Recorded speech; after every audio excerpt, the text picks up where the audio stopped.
We want to announce for you this great event on April 12th. It's a rally at the state capitol, and this is not just any rally. It's, first of all, sponsored by United for Missouri, unitedformissouri.org, but it will feature a big, big rock star in the area of conservatism, the great Herman Cain, former CEO of Godfather's Pizza. He's a radio talk show host and, of course, as we've told you before, a potential 2012 candidate. Mr. Cain, a pleasure to have you on the air. Jamie, thank you. I look forward to being there on the 12th, man. Oh, this is going to be great, and I guarantee you we will be populating that lawn in a big way.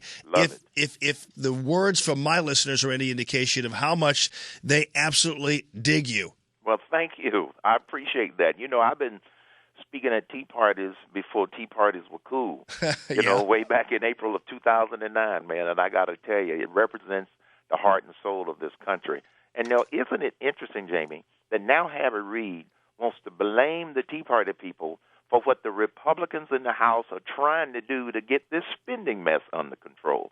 That just means that the Tea Party, the citizens movement, that's what I call it, it's having a big impact on this country. And the more people that show up, the more it's going to send a message that, you know what, the people in this country are still in charge. HermanCain.com. And boy, you are right, though. I mean, this whole thing with the budget mess, in the end, it's clear that the Republicans are ultimately going to be blamed for whatever bad happens. And Senator Sessions and the others have laid it out pretty clearly what the Obama budget proposal really is all about. Yeah, and the other thing, you mentioned this in your opening, they're using scare tactics. They're trying to scare people that get checks from Social Security. They're now claiming that soldiers aren't going to get paid. That's ridiculous. When the Republicans proposed a continuing resolution until they could resolve this, they did not take those kinds of things out of there in the case of a shutdown. They're going to protect our soldiers. They're going to protect people who are dependent upon their welfare checks and things of this sort of thing. It's getting the bureaucracy shut down is what they're going to do if they can't agree on something. But you're right. They are playing the blame game in Washington, D.C., and the American people are sick and tired of it. Yeah, and even if they didn't include it, there is such a thing as accepted service in the federal government, and so service members do ultimately get paid. Yes. And in the end, I mean, even when it comes to when we're playing the blame game here, the Republicans and the conservatives have pretty much laid out a plan, and it's a gradual plan. As you point out, this idea that somehow they're going to be starving senior citizens is a lie. Yes, it absolutely is, and this is all they know how to do because, see, they haven't put a credible plan on the table that's going to get this runaway spending under control, so they want a demagogue of what the Republicans are putting out there. I mean, the proposal that Representative Ryan of Wisconsin has put on the table to cut nearly $6 trillion over the next 10 years, I haven't seen all of the details, but to be courageous enough to put it out there on the table, and all you get from the liberals and from the Democrats is whine, whine, whine.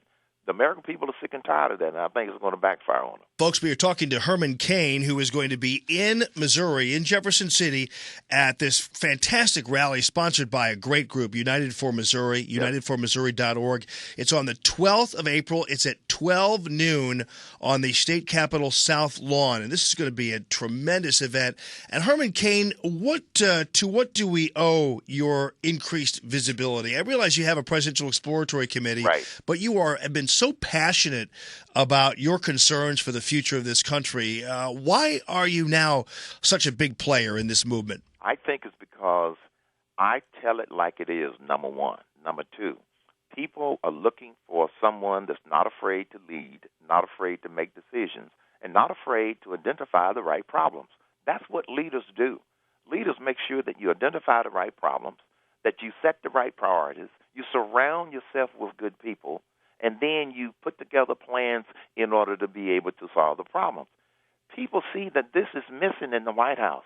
It's missing in this president and his administration.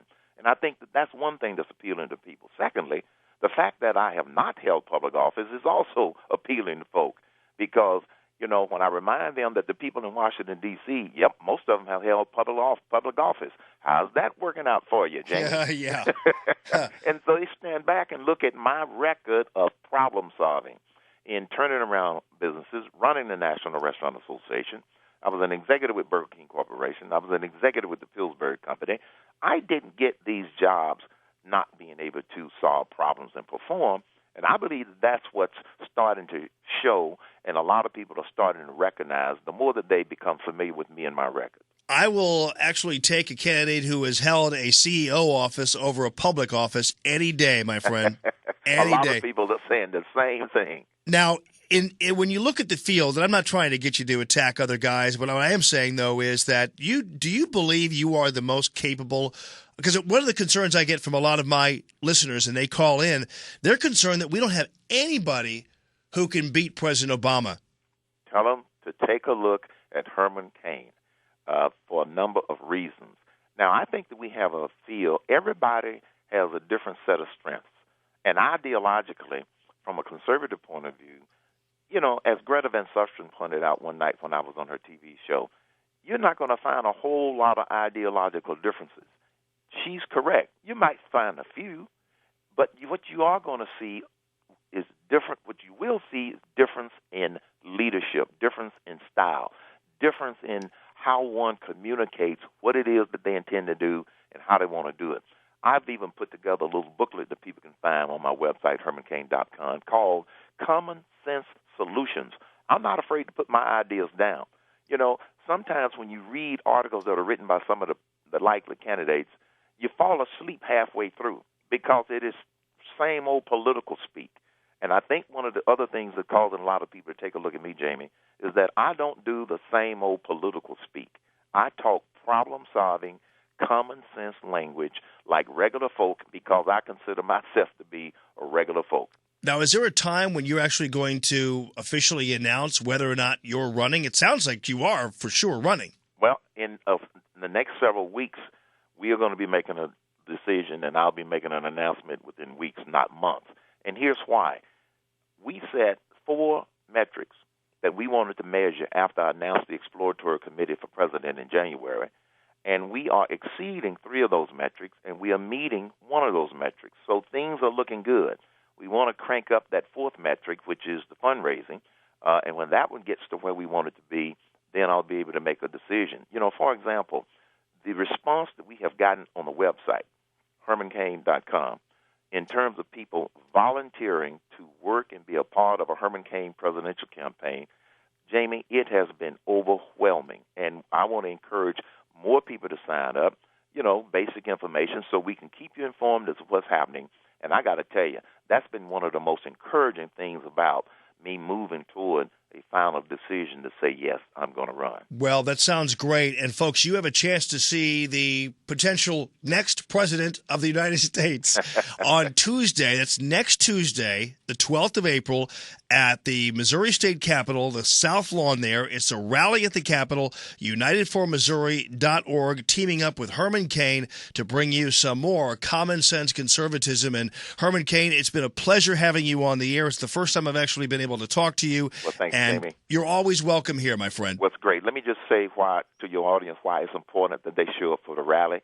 Look at what's happening in Wisconsin. The reason that race is so close in Wisconsin is because people have been given bad information and they're responding to it. So come out to the rally so you can not only learn but be inspired. Thanks, Jamie. I really do appreciate you, Herman Cain. hermancain.com. Allman in the morning. All right, folks. Your phone calls are welcome. 969-9797, 866-455-9797.